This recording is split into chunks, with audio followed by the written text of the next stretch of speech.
emprego em alta e desemprego em queda no Brasil no primeiro semestre desse ano. A criação de empregos continua forte no Brasil. Só no mês de junho foram criados mais de 200 mil empregos a mais do que o número de empregos que deixou de existir.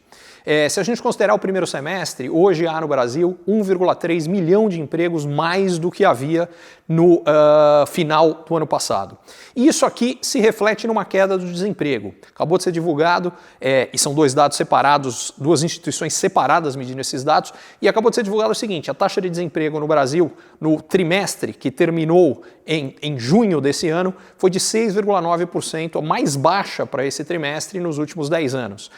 A gente teve uma redução muito grande no número de pessoas buscando emprego, que foi de 7,5 milhões de pessoas, bem abaixo do que a gente vinha antes. E isso tudo reflete o fato de que a economia brasileira continua surpreendendo e crescendo mais do que as pessoas imaginavam.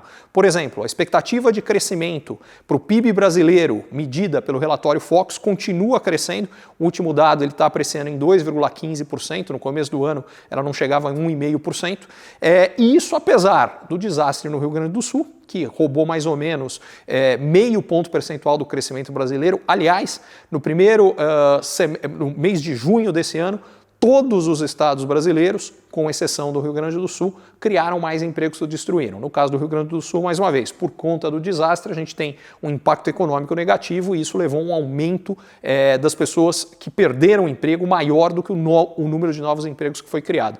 Mas com tudo isso, o fato é, mesmo com aumento de preocupações fiscais no Brasil, mesmo com uma elevação muito forte dos juros, mesmo com o Banco Central parando de cortar juros, até agora a economia continua surpreendendo positivamente. Mas para que isso se sustente, não dá para o governo continuar gastando de forma desequilibrada. E por isso foi tão importante o anúncio recente dos 15 bilhões de reais em corte de gasto, ainda que ele seja muito pequeno, mas o mais importante é que já foi sinalizado que o governo pode vir a cortar mais se for necessário, e eu já digo, e será necessário.